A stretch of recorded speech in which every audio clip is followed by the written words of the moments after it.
ಕುಮಟಾ ತಾಲೂಕಿನ ಗೋರಿಯಲ್ಲಿರುವ Canara excellence PU ಕಾಲೇಜಿನಲ್ಲಿ ವೀರ ಸನ್ಯಾಸಿ ಸ್ವಾಮಿ ವಿವೇಕಾನಂದರ 162ನೇ ಜಯಂತ್ಯುತ್ಸವ ಅರ್ಥಪೂರ್ಣವಾಗಿ ಜರುಗಿತು. ಇಂದು ಉತ್ತಮ ಗುಣಮಟ್ಟದ ಶಿಕ್ಷಣ ನೀಡುವ ಅನೇಕ ಶಿಕ್ಷಣ ಸಂಸ್ಥೆಗಳಿವೆ. ಮಕ್ಕಳನ್ನು ತಮ್ಮದೇ ಶಿಕ್ಷಣ ಸಂಸ್ಥೆಗೆ ಸೇರಿಸಿಕೊಳ್ಳಲು ಪೈಪೋಟಿಯೂ ಇದೆ. ಆದರೆ ಉತ್ತಮ ಗುಣಮಟ್ಟದ ಶಿಕ್ಷಣದ ಜೊತೆಗೆ ಉತ್ತಮ ಸಂಸ್ಕಾರ ಮತ್ತು ಶಿಸ್ತನ್ನು ಕಲಿಸುವ ಪರಿಕಲ್ಪನೆಯೊಂದಿಗೆ ಜನ್ಮ ತಾಳಿದ್ದು ಗೋರೆ ಎಕ್ಸಲೆನ್ಸ್ ಪದವಿ ಪೂರ್ವ ಕಾಲೇಜು.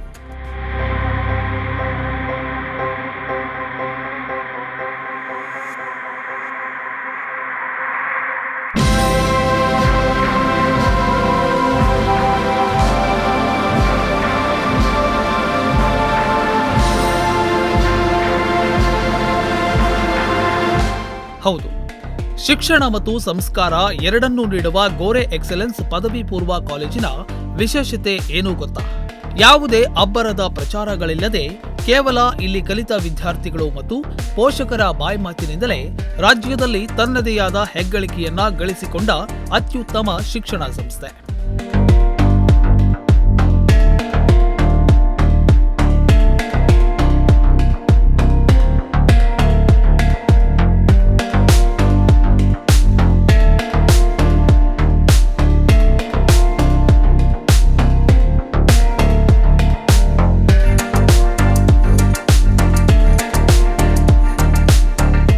ಖಾಸಗಿ ಶಾಲೆಗಳ ಹಣದಾಹದ ಮಧ್ಯೆ ಕಡಿಮೆ ಶುಲ್ಕದಲ್ಲಿ ಶ್ರೇಷ್ಠ ಗುಣಮಟ್ಟದ ಶಿಕ್ಷಣ, ಸಂಸ್ಕಾರ ಮತ್ತು ಶಿಸ್ತನ್ನ ಕಲಿಸುವ ಗೋರೆ ಎಕ್ಸಲೆನ್ಸ್ ಕಾಲೇಜಿನ ಮೂಲ ಧ್ಯೇಯವೇ ಈ ಸಮಾಜಕ್ಕೆ ಸಂಸ್ಕಾರಯುತ ಪ್ರಜೆಗಳನ್ನ ಕೊಡುವುದು. ಇಲ್ಲ ಅಂದಿದ್ರೆ ಈ ಶಿಕ್ಷಣ ಸಂಸ್ಥೆಯ ಜನಕರಾದ ಪ್ರಸಿದ್ಧ ಪ್ರಸೂತಿ ತಜ್ಞರಾದ ಡಾಕ್ಟರ್ ಜಿ ಹೆಗಡೆಯವರು ಕೈತುಂಬ ಹಣ ಬರುವ ಬೇರೆ ಯಾವುದೋ ವ್ಯವಹಾರ ಮಾಡಿ ಹಾಯಾಗಿರಬಹುದಿತ್ತು. ಆದರೆ ಡಾಕ್ಟರ್ ಜಿ ಹೆಗಡೆಯವರು ಹಣದಾಸೆಗೆ ಬೀಳುವಂತಹ ವ್ಯಕ್ತಿಯಲ್ಲ. ಹಣಕ್ಕಿಂತ ಗುಣ ಮುಖ್ಯ ಎಂದು ಬದುಕು ಸಾಗಿಸುವವರು. ಇದೇ ಕಾರಣಕ್ಕೆ ಇವತ್ತು ಗೋರೆ ಎಕ್ಸಲೆನ್ಸ್ ಪಿಯು ಕಾಲೇಜು ಮೌಲ್ಯಯುತ ಶಿಕ್ಷಣ ನೀಡುವ ಜ್ಞಾನ ದೇಗುಲವಾಗಿರುವುದು.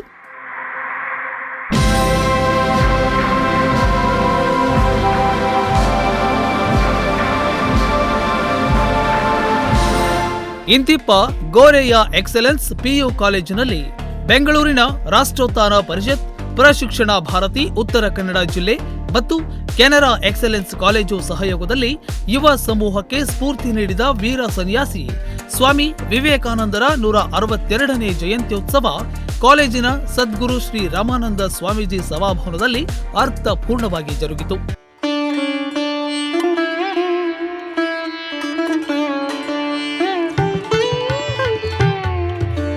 ಈ ಕಾರ್ಯಕ್ರಮಕ್ಕೆ ಉಪನ್ಯಾಸಕರಾಗಿ ಆಗಮಿಸಿದ ಪ್ರಜ್ಞಾ ಪ್ರವಾಹ ಅಖಿಲ ಭಾರತ ಮಟ್ಟದ ಪ್ರಮುಖರು ಮತ್ತು ಚಾರ್ಟರ್ಡ್ ಅಕೌಂಟೆಂಟ್ ಆಗಿರುವ ರಘುನಂದನ್ ಜಿ ಅವರು ಸ್ವಾಮಿ ವಿವೇಕಾನಂದರು ಮತ್ತು ರಾಮಕೃಷ್ಣ ಪರಮಹಂಸರ ಗುರು ಶಿಷ್ಯರ ಸಂಬಂಧ, ವಿಶ್ವ ಭ್ರಾತೃತ್ವ, ಬ್ರಹ್ಮಚರ್ಯ ಪಾಲನೆ, ಅನುಷ್ಠಾನ ವೇದಾಂತ ಇವುಗಳ ಕುರಿತು ಅತ್ಯಂತ ವಿವರವಾಗಿ ಕತೆ, ಉದಾಹರಣೆಗಳ ಮೂಲಕ ವಿದ್ಯಾರ್ಥಿಗಳಿಗೆ ಮನಮುಟ್ಟುವಂತೆ ತಿಳಿಸಿದರು. ಇಡೀ ವಿಶ್ವವೇ ಭಾರತೀಯ ಶಿಕ್ಷಣದಂತ ಮುಖ ಮಾಡುವಂತಹ ಶಿಕ್ಷಣ ಭಾರತದೆಲ್ಲೆಡೆ ದೊರೆಯುವಂತಾಗಲಿ ಎಂದು ಹೇಳಿದ್ರು. ಸಮಸ್ಯೆ ಬರೋದು ಯಾವಾಗಲೂ ಸರಳ ಪ್ರಶ್ನೆಗೆ ಉತ್ತರ ಸಿಗೋದು ಕಷ್ಟ. ನಮ್ಗೆ ಉತ್ತರ ಗೊತ್ತಿಲ್ಲದಾಗ ಏನ್ ಮಾಡ್ಬಿಡ್ತೀವಿ ನಾವು? ಎಲ್ಲ ದೊಡ್ಡವ್ರು ಮಾಡ್ತಾ ಇದ್ದಾರೆ. ಉತ್ತರ ಗೊತ್ತಿಲ್ಲ ಏನಾದ್ರು ದಾಟ್ಸಕ್ಕೆ ಏನಾರು ಹೇಳ್ಬೇಕು, ಅವರೇ ನೋಡ್ಲಿ ಇವನು ಕೇಳ್ಬಿಟ್ಟಿದ್ದಾನೆ, ಕೇಳಿದ ಮೇಲೆ ನಾನು ದೊಡ್ಡವನು ತೋರಿಸ್ಕೋಬೇಕಲ್ಲ. ಗೊತ್ತಿಲ್ಲ ಅಂದ್ಬಿಟ್ಟೆ ದೊಡ್ಡವನಾಗಲ್ಲ ಅಂತ ಅನ್ಕೊಂಡ್ಬಿಡ್ತೀನಿ. ಗೊತ್ತಿಲ್ಲ ಅನ್ನೋರೇ ದೊಡ್ಡವರಾಗಲ್ಲ, ಗೊತ್ತಿದೆ ಅನ್ಕೊಳ್ಬೇಕಲ್ಲ. ನನಗೆ ಗೊತ್ತಿಲ್ಲ ಅಂತ ಗೊತ್ತಿರ್ಬೇಕು ತಾನೆ. ಅವ್ರೇನ್ ಮಾಡಿದ್ರು, ಇಲ್ಲಪ್ಪ ಊರು ಹೊರಗೊಂದು ಬಾಳೆ ತೋಟ ಇದೆ, ಅಮಾವಾಸ್ಯೆ ರಾತ್ರಿ 12 ಗಂಟೆಗೆ ಬರ್ತಾನೆ. ಅವರೇ ಸಣ್ಣ ಹುಡುಗ ಸುಮ್ಮನೆ ಕೇಳ್ತಾನೆ. ತುಂಬಾ ಜನ ಈ ತರ ಕೇಳ್ತಾರೆ. ನಾನು ಎಷ್ಟೋ ಕಾಲ ಪ್ರಶ್ನೆ ಕೇಳ್ತಾರೆ. ಆಮೇಲೆ ನಾನು ಹೇಳ್ತೇನೆ, ನಮ್ಮ ಫೋನ್ ನಂಬರ್ ತಗೋ, ಈ ಪುಸ್ತಕ ಓದು, ಆಮೇಲೆ ಒಬ್ಬನು ತಿರುಗಿ ಮಾಡ. ಕೇಳೋ ಚಪಲ ಅಷ್ಟೇ, ತಿಳ್ಕೊಳ್ಳೋ ಚಪಲ ಇರಲ್ಲ ಅನ್ಕೊಂಡ್ಬಿಟ್ಟು ದಾಟ್ಸೋದು. ಇವನು ಮನೆಗೆ ಹೋದ್ಮೇಲೆ ಅಮ್ಮನ ಕೇಳ್ದ, ಅಮಾವಾಸ್ಯೆ ಯಾವಾಗ ಬರುತ್ತೆ ಹೇಳಿದ್ರು. ಅಮಾವಾಸ್ಯೆ ಬಗ್ಗೆ ಒಂದು ಪ್ರಶ್ನೆ ಕೇಳ್ತೀನಿ, ಈಗಲೇ ಹೇಳಿ. ಒಬ್ಬ ಇರ್ತಾನೆ, ಅವನು ಏಕಾದಶಿ ದಿವಸ ರಾತ್ರಿ ಊಟ ಮಾಡ್ತಾನೆ. ಏನೇಳಿ ಏಕಾದಶಿ ರಾತ್ರಿ ಊಟ ಮಾಡ್ತಾನೆ. ಅಮಾವಾಸ್ಯೆ ದಿವಸ ಬೆಳಗ್ಗೆ ಊಟ ಮಾಡಿ, ಏಕಾದಶಿ ಅಮಾವಾಸ್ಯೆ ಬಂದರೆ ಯಾವ ಊಟ ಮಾಡಿ. ಅತಿಥಿಗಳಾಗಿ ಆಗಮಿಸಿದ ರಾಷ್ಟ್ರೀಯ ಮಲ್ಲಕಂಬ ಪಟು ಅಮೋಘ ಸಾಂಭಯ್ಯ ಹಿರೇಮಠ್ ಅವರು ಮಾತನಾಡಿ, ಸ್ವಾಮಿ ವಿವೇಕಾನಂದರ ದೇಶಭಕ್ತಿಯ ಜೊತೆಗೆ ಭಗತ್ ಸಿಂಗ್, ಖುದಿರಾಮ್ ಬೋಸ್, ವೀರ ಸಾವರ್ಕರ್ ಅಂತಹ ಮಹಾನ್ ದೇಶಭಕ್ತರ ಕುರಿತು ವಿಷಯವನ್ನ ಅರಿತುಕೊಂಡು ಅವುಗಳನ್ನು ಅಳವಡಿಸಿಕೊಳ್ಳಬೇಕು, ಉನ್ನತವಾಗಿ ಆಲೋಚಿಸಿ ಆದರ್ಶವಾಗಿ ಬದುಕಿ ಎಂಬ ಸಂದೇಶವನ್ನ ನೀಡಿದ್ರು. ವಿವೇಕಾನಂದ ಒಂದ್ಸಾರಿ ವಿದೇಶದಲ್ಲಿದ್ದಾಗ ಅವರ ಪಾಂಡಿತ್ಯವನ್ನು ನೋಡಿದಂತ ಒಬ್ಬ ಮಹಿಳೆ ಬರ್ತಾಳೆ. ಮಹಿಳೆ ಬಂದು ಕೇಳ್ಕೊಳ್ತಾಳೆ, ವಿವೇಕಾನಂದ್ರೆ ನಾನು ನಿಮ್ಮನ್ನ ಮದುವೆ ಆಗ್ಬೇಕು ಅನ್ಕೊಂಡಿದ್ದೀನಿ. ವಿವೇಕಾನಂದ ತರುಣರು, ಯುವಕರು ಮದುವೆ ಆಗ್ತೀನಿ ಅಂತ ಅನ್ಕೊಂಡ್ರೆ ನಾವು ಇವಾಗ ಏನ್ ಹೇಳ್ತೀವಿ, ವಿದೇಶಿ ಮಹಿಳೆ, ಶ್ರೀಮಂತ ಮಹಿಳೆ, ನಾವು ಹೇಳಿದ್ರು ಅದು ನಮ್ಮ ಭಾವ, ನಮ್ಮ ಭಕ್ತಿಗೆ ಬಿಟ್ಟಿದೆ. ಇಷ್ಟೆಲ್ಲ ಏನ್ ಮಾಡ್ತಿದ್ರು ಗೊತ್ತಿಲ್ಲ. ಆದ್ರೆ ವಿವೇಕಾನಂದರು ಯಾಕೆ ಮದುವೆ ಆಗ್ಬೇಕು ಅನ್ಕೊಂಡಿದ್ಯಾ ಅಂತ ಕೇಳ್ತಾರೆ ವಾಪಸ್. ಆಗ ಆ ಮಹಿಳೆ ಹೇಳ್ತಾಳೆ, ಏನಿಲ್ಲ ಸ್ವಾಮೀಜಿ, ನಿಮ್ಮಂತ ಒಬ್ಬ ಜ್ಞಾನ ಹೊಂದಿರುವಂತಹ, ಪಾಂಡಿತ್ಯವನ್ನು ಹೊಂದಿರುವಂತಹ ಒಬ್ಬ ಮಗುವಿಗೆ ನಾನು ಜನ್ಮವನ್ನು ನೀಡ್ಬೇಕು ಅನ್ಕೊಂಡಿದ್ದೀನಿ, ಅದಕ್ಕಾಗಿ ನಾನು ಮದುವೆ ಆಗ್ತೀನಿ. ಆಗ ಸ್ವಾಮಿ ವಿವೇಕಾನಂದರು ಹೇಳ್ತಾರೆ, ನೋಡಿ, ನೀವು ನನ್ನನ್ನ ಮದುವೆ ಆಗಿ ನೀವು ಮಗುವನ್ನ ಹೇಳೋದಕ್ಕೆ ಬಹಳ ಸಮಯ ಬೇಕು. ಒಂದ್ ಕೆಲಸ ಮಾಡಿ, ನನ್ನನ್ನೇ ನಿಮ್ ಮಗ ಅಂತ ತಿಳ್ಕೊಂಡು. ವಿವೇಕಾನಂದರು ಸುಮ್ಮನೆ ಅವರು ಆಗ್ಲೇ ರಘುನಂದನ್ ಜಿ ಹೇಳ್ತಿರಲ್ಲ, ಸುಮ್ಮನೆ ಅವರು ಮಾತಿನಲ್ಲಿ ಮಾತ್ರ ತಮ್ಮದನ್ನು ಎಲ್ಲವನ್ನು ತೋರಿಸಲಿಲ್ಲ, ಅವರು ನಡತೆಯಲ್ಲೂ ಕೂಡ ಬಹಳ ಅದ್ಭುತವಾಗಿದ್ದಂಥವ್ರು ಅಂತ ವ್ಯಕ್ತಿ. ಅವರು ಸುಮ್ಮನೆ ಯಾವುದೋ ರೀತಿಯಾದಂತ ಪಾಂಡಿತ್ಯ ಅವರಿಗೆ ಮೇಲಿಂದೆಲ್ಲೋ ಬರಲಿಲ್ಲ, ಯಾವ ದೇವರ ಸೃಷ್ಟಿಯಿಂದ ಅವ್ರಿಗೆ ಪಾಂಡಿತ್ಯ ಬರಲಿಲ್ಲ. ಸಾಕಷ್ಟು ಓದ್ತಿದ್ರು, ಸಾಕಷ್ಟು ಅಧ್ಯಯನವನ್ನು ಮಾಡ್ತಿದ್ರು. ವಿವೇಕಾನಂದರನ್ನ ಅಧ್ಯಯನ ಮಾಡಿದ್ರೆ ನಾವು ಇವತ್ತು ಏನಾಗ್ತೀವಿ? ನಾವೇನೋ ಸಾಕಷ್ಟು ಅಧ್ಯಯನ ಮಾಡಿರುತ್ತಲ್ಲ, ವಿವೇಕಾನಂದನ ಅಧ್ಯಯನ ಮಾಡಿದ್ರೆ ನಾವು ಏನಾಗ್ತೀವಿ? ಸನ್ಯಾಸಿ ಆಗ್ತಿರ್ತೀವ? ಸಾಧ್ಯವೇ ಇಲ್ಲ. ಸನ್ಯಾಸಿ ಆಗೋದು ಸುಲಭ ಅಲ್ವೇ ಅಲ್ಲ.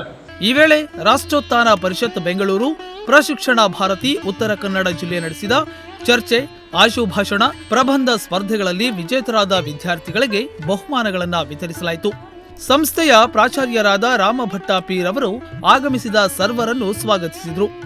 ರಾಷ್ಟ್ರೋತ್ಥಾನ ಪರಿಷತ್ ಬೆಂಗಳೂರು, ಪ್ರಶಿಕ್ಷಣ ಭಾರತಿ ಉತ್ತರ ಕನ್ನಡ ಜಿಲ್ಲಾ ಸಂಯೋಜಕರಾದ ಅಭಿಷೇಕ್ ಬಿಇಒ ಪ್ರಾಸ್ತಾವಿಕವಾಗಿ ಮಾತನಾಡಿದರು. ಕೆನರಾ ಎಕ್ಸಲೆನ್ಸ್ ಕಾಲೇಜಿನ ಸಂಸ್ಥಾಪಕರಾದ ಡಾಕ್ಟರ್ ಜಿಜಿ ಹೆಗಡೆಯವರು ಅಧ್ಯಕ್ಷೀಯ ನುಡಿಗಳನ್ನಾಡಿದ್ರು.